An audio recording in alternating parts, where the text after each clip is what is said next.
ದೀರ್ಘಕಾಲಿಕ ಸ್ಮರಣೆ ಎಂಬುದು ವಿದ್ಯಾರ್ಥಿಗಳಿಗೆ, ವಿಶೇಷವಾಗಿ ಸ್ಪರ್ಧಾತ್ಮಕ ಪರೀಕ್ಷೆಗಳಲ್ಲಿ ಯಶಸ್ಸು ಸಾಧಿಸಲು ಅತ್ಯಂತ ಅಗತ್ಯವಾದ ಸಾಮರ್ಥ್ಯವಾಗಿದೆ.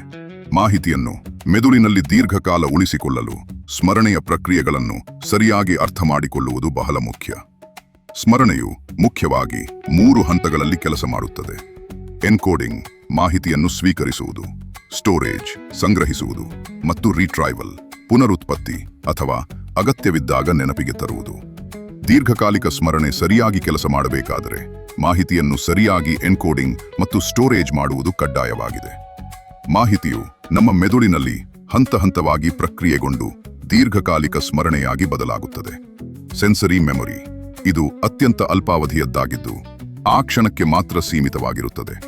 ರಸ್ತೆಯಲ್ಲಿ ನಡೆಯುವಾಗ ಪಾನಿಪುರಿ ಅಥವಾ ಹೂವಿನ ಅಂಗಡಿಯ ವಾಸನೆ ಬರುವುದು ಹಾಗೂ ಅದನ್ನು ನಾವು ತಕ್ಷಣವೇ ಮರೆತು ಮುಂದೆ ಸಾಗುವುದು ಇದಕ್ಕೆ ಉದಾಹರಣೆಯಾಗಿದೆ. ಶಾರ್ಟ್ ಟರ್ಮ್ ಮೆಮೊರಿ ಕೇವಲ ತಾತ್ಕಾಲಿಕ ಅಗತ್ಯಕ್ಕಾಗಿ ಮಾಹಿತಿಯನ್ನು ನೆನಪಿಟ್ಟುಕೊಳ್ಳುವುದು. ಉದಾಹರಣೆಗೆ, ಬಸ್ ಹತ್ತುವವರೆಗೆ ಬಸ್ ನಂಬರ್ ನೆನಪಿಟ್ಟುಕೊಳ್ಳುವುದು, ಅಥವಾ ಸಿನಿಮಾ ಮುಗಿಯುವವರೆಗೆ ಥಿಯೇಟರ್ ಟಿಕೆಟ್ ಸೀಟ್ ನಂಬರ್, ಉದಾಹರಣೆಗೆ 122 ನೆನಪಿಟ್ಟುಕೊಳ್ಳುವುದು. ನಂತರ ಅದನ್ನು ನಾವು ಸುಲಭವಾಗಿ ಮರೆತು ಬಿಡುತ್ತೇವೆ. ಲಾಂಗ್ ಟರ್ಮ್ ಮೆಮೊರಿ ನಮಗೆ ಆ ಮಾಹಿತಿಯ ಅಗತ್ಯ ಹೆಚ್ಚಿದ್ದಾಗ ಅದು ಶಾರ್ಟ್ ಟರ್ಮ್ ಮೆಮೊರಿಯಿಂದ ಲಾಂಗ್ ಟರ್ಮ್ ಮೆಮೊರಿಗೆ ವರ್ಗಾವಣೆಯಾಗುತ್ತದೆ. ಉದಾಹರಣೆಗೆ, ಮರುದಿನ ಮದುವೆ ಮನೆಗೆ ಹೂ ತೆಗೆದುಕೊಂಡು ಹೋಗಲೇಬೇಕೆಂಬ ಉದ್ದೇಶವಿದ್ದರೆ ಹಿಂದಿನ ದಿನ ರಸ್ತೆಯಲ್ಲಿ ನೋಡಿದ ಹೂವಿನ ಅಂಗಡಿಯ ಜಾಗ ಮೆದುಳಿನಲ್ಲಿ ದೀರ್ಘಕಾಲಿಕವಾಗಿ ಫಿಕ್ಸ್ ಆಗುತ್ತದೆ. ದೀರ್ಘಕಾಲಿಕ ಸ್ಮರಣೆಯನ್ನು ಉತ್ತಮಪಡಿಸಿಕೊಳ್ಳುವ ವಿಧಾನಗಳು: ಸರಿಯಾದ ಕ್ರಮದಲ್ಲಿ ಓದುವುದು, ಕೋಡಿಂಗ್ ಮತ್ತು ಸ್ಟೋರೇಜ್. ಒಂದೇ ದಿನದಲ್ಲಿ 16 ವಿಷಯಗಳನ್ನು ಬೆರೆಸಿ ಓದಬಾರದು.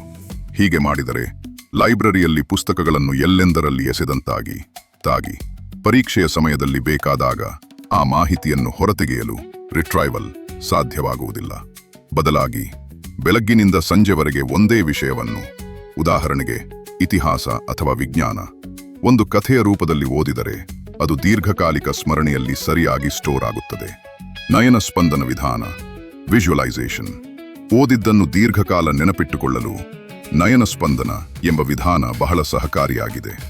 ಓದುತ್ತಿರುವ ವಿಷಯವನ್ನು ಕಣ್ಣು ಮುಚ್ಚಿಕೊಂಡು ದೃಶ್ಯ ರೂಪದಲ್ಲಿ ಕಲ್ಪಿಸಿಕೊಳ್ಳುವುದೇ ನಯನ ಸ್ಪಂದನ.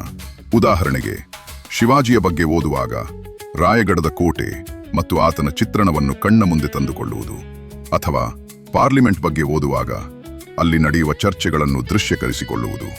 ಹೀಗೆ ಓದಿದ ನಂತರ ಕಣ್ಣು ಮುಚ್ಚಿ ಮನನ ಮಾಡುವುದರಿಂದ ನಯನ ಸ್ಪಂದನ.